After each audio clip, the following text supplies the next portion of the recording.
Anyways, we are going to move on now to the Orlando Magic and to the New York Knickerbockers because apparently Jeff Hornacek... Don't forget the Rockets. Well, yeah, we're talking more to the guys who have signed yet. Well, Hornacek actually officially signed, but there is... Oh, they hired him. There's hired. Word that he has been hired. Jeff Hornacek is now the head coach of the New York Knicks, and Frank Vogel is now the head coach of the Orlando Magic. Which move do you like better and why?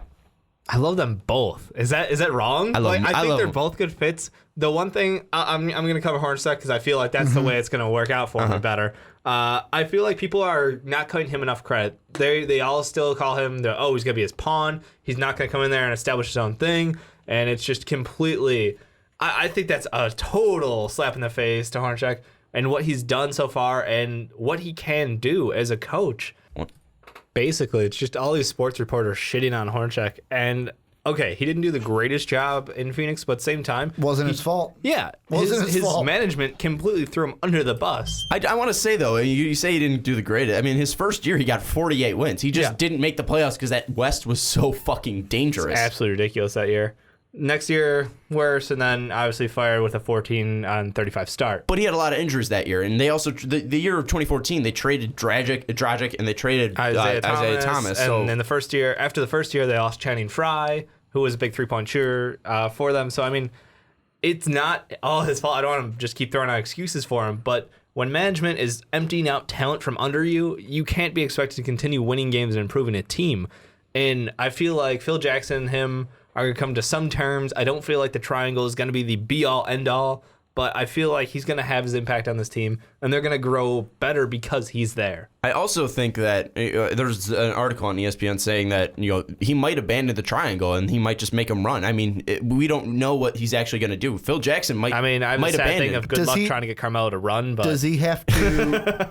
Does he have to be married to the triangle? Is that how I don't he got know. The job? We don't know what was said in right. Yeah, I mean, meeting. we don't know what Phil's going to do. I feel like the triangle is something on his contract that's just kind of like drawn in there. It's like must. You have to check the triangle instead of checking the box. Well, it reminds me of on the DP show they had Byron Scott, and they're like, "Oh, are you gonna look for any jobs?" He said, "Oh, I'd love to coach again." And Dan Patrick just goes, "How do you feel about triangles?" I mean, I think Hornacek is going to do a fantastic job in New York. I love the hire because I love Jeff Hornacek. I mean, as a head coach, I think he does a phenomenal job with offensive talent when he has it. Can I ask a kind of correlation question? No. To Hornacek while bringing out my Bulls fandom a little bit? Fine. Just one question. This goes off of what you were saying about Hornacek. You see 48 and 34. Yep. Then you see 39 and 42, and then he was fired that third year. Hoiberg didn't get 48 wins, but he went 42 and 40, missed the playoffs barely by one seed.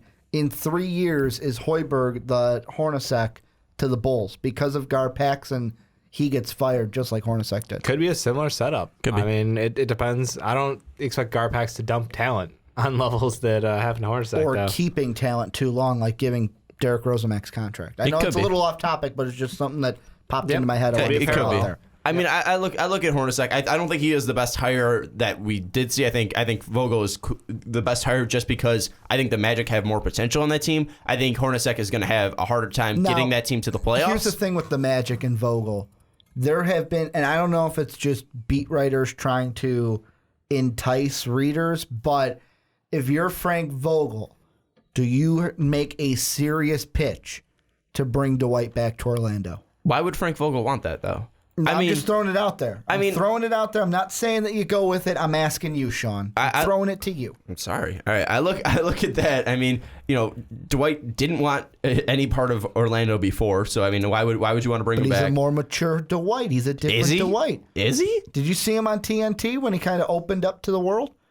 I think that was a little bit staged. I think it's a lot staged. I think it was staged to let Dwight kind of look like a more mature individual. I look at Orlando. You have Vucevic in the center position. You have Gordon who can play the power forward position. You have a top 10, 11 pick. I think you can go out and get a big man there. I think you can get a younger guy and stick with the youth there instead of bringing in a possible cancerous old big man who's really lost his step. I mean, Dwight Howard isn't terrible, but he isn't great. He's not the same Dwight Howard who won 3 Defensive Players of the Year. Right. Or you do what you did in the mock draft and just take Thon Maker at 11. I picked that just because I saw him. I mean, because you forgot about Sabonis. Yeah. I'll give you that. No. Sabonis was staying where he was. Sabonis is going 17. I look at Thon Maker and originally you texted us and you're like, oh fuck, I forgot to put Sabonis on there. Yeah, but I knew where he was going. I was taking my old mock draft and just copying and pasting and putting it into there, and I forgot to copy him back in. But I look at Thon Maker, and we talked earlier about it in the Chad Ford part, but he has the athleticism to be a defensive player and a rim protector. And Vogel is a defensive head coach. Exactly. I mean, if you look at Roy Hibbert, he turned Roy Hibbert into a monster down low. And then he disappeared. Yeah, I think if you take from the face of the earth. I think if you take a guy who doesn't have defensive prowess right now, but you can really develop it, that's what's going to be the best part, because Roy Hibbert really wasn't anything on offense, but now if you take a guy who has an offensive game and who has the athleticism to be a great defender, that's why you're going to go with someone. I think you go with a guy who is more athletic than you're going with Dwight Howard, who was a great defender, but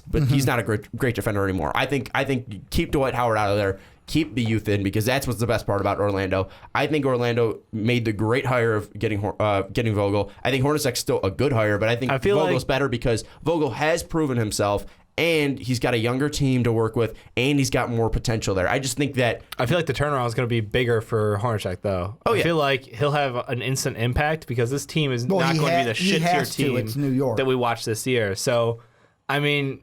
I see what you mean. It might be better fit Vogel, and this team can go in the playoffs and get deeper. But I don't think Hornacek's impact will be less than that. I think Hornacek will have a better win differential.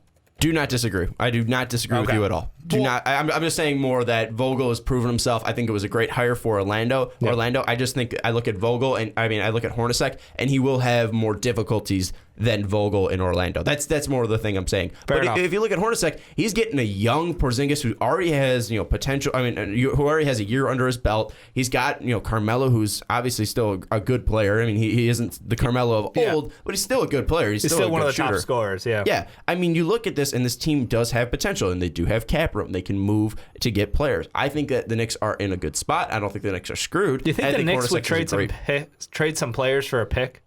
I wouldn't put it past them to try to get a pick this year, because they have 0. I wouldn't put it past them, but again, I feel like each team would go, so how's Melo working into this? That's what, if you want a top pick of mine, I'm not how's saying Melo a top pick. I'm just saying this? anything in this. Do you feel like they're going to trade some talent to get back into this draft? Do you think there's anybody in here that would really help this team? Unless it's in the lottery. I just don't see a player that they can trade, because Aflalo is on an expiring contract. And Melo's the only one? I mean, they're not getting rid of Porzingis. They're not going to get rid of Melo, because, if you're going to get rid of Melo, you're going to get a top 10 pick or top 15 pick. And I keep telling you this, Sean. You're pronouncing his name wrong. It's not Porzingis. It's Porzingod. You're hilarious. You got to get it right. You're so funny. I keep telling you this. Yeah, we'll get it one day. What hire do you like better? Because we talked. I like Vogel better. You seem to like Hornacek better, but I'm not saying either are bad. Yeah. First off, before I get into this, I feel like a little deja vu here, because I feel like I've been in this exact position with this exact picture of Hornacek on my screen being asked this question between the two. But I like Vogel better, because I feel like in the long term, he's going to do much more for the potential of that team. The big difference between these two, Hornacek's going to have more of a pressure to win now than Vogel. And the reason being is we know New Yorkers. We know how they do. We know Frank Isola. We know Frank Isola. They draft Porzingis. They get mad. They get reactionary. As soon as you lose that first game, get them out of town. But that's a terrible New Yorker. That was awful. But that's how I see New Yorkers. I don't give a shit. I'm from Chicago. But the way I see it is Hornacek, it's not going to be like he's going to do bad because of it, but he's just going to have more pressure than Vogel, because Orlando to New York, Orlando's just like, hey, man, you got the potential. Get us there. You're not wrong. And he will get them there, but he's not going to be after 1 year under a microscope. like Hornacek will in that New York media, that New York fan base, that New York everything. Someone who's been under that New York microscope before, Mike Derek D'Antoni. Fisher? Oh, I was going to say Derek Fisher. Mike D'Antoni. I don't know how Derek Fisher plays into this at all. Mike D'Antoni. Mike D'Antoni, who has apparently become the emerging head coach or leading head coach candidate for the Houston Rockets. They are still interviewing people, but he seems to be the emerging head coach for the Houston Rockets. Do you like D'Antoni coming back to the NBA? Do you think he can do something with James Harden? Do you think he could really do something? Maybe possibly Dwight Howard. I mean, he's Let's the king. keep Howard and just go back to the D'Antoni. He's the king of the pick and roll. Shoot threes and have him just cherry pick under the middle. It's worked for him before. No, I think D'Antoni can do great things with great point guards. That's his thing. Is you give him a good point guard. Mm-hmm. So with Harden being that shooting guard who is going to have that ball glued to his hand, the ball. Because good fucking luck trying to get a point guard the ball on that team. I don't know. Sometimes glued to his hand. He just turned the ball over. Oh, you're right. I'm sorry. To the other team. Yeah. It's either him or the other team. It's nobody else on his team. He's got that Houston glue. So if you're on Houston, you're not getting it off, but the magic powers of the other team. Yep. So, no, I think there's potential for it there. I don't really love the fit, but I don't know. He can get them. They're going to be an average team. What the fuck are they going to do? Like, that's where I'm sitting. I don't know. They could go with, like, D'Antoni. They can go with Kenny Smith. They can go with James Borrego. I don't know where they're going to go, what the Rockets are I feel thinking. like the Rockets are stuck, like, being a weirdly mediocre team because they've got an excellent player, but they don't have the right pieces around him. Well, my thing was their biggest mistake was making the irrational kind of early move to say, we're going to fire our head coach this far into the season.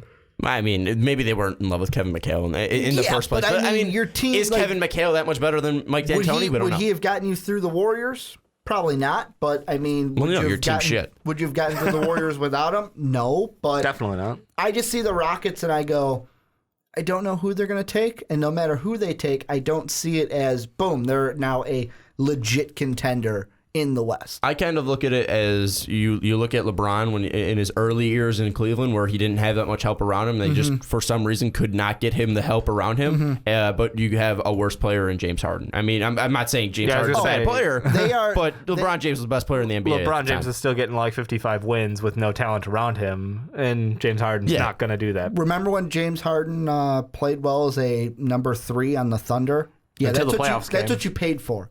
That's what you paid for, Houston, and that's what we're seeing. You overpaid for a guy who was a really good player as the 3, and now he's in Houston just barely getting by. That's incredible. I don't think he's barely getting by. I think he's been fantastic, especially last year where he was in MVP discussion. No, I'm saying like as a team, like overall, you overpaid for this guy, and now you can't get anybody to play with him when he's the number 1 on the team. He doesn't have Durant and Westbrook in front of him saying, "Dude, you're the 3. Get behind." I don't think it. I think he can be the focal point of a team. If they didn't give him the money, somebody else would have. Yeah. I think they did put him in a bad position just with the other moves they made. I don't think James Harden wasn't that great either. I don't think James Harden was a bad move at all. I don't think that. And I think he can be a leader of the team. I just don't think he has anyone to lead, basically, is what I'm saying. Yeah. I mean, another year of this, and we may be talking about, should the Rockets trade James Harden? I almost said Dwight Harden, but James You're Harden. welcome. It's contagious. I don't think D'Antoni's going to make that much of a difference. I don't think he's going to make that much of a change. I don't think you guys disagree with me.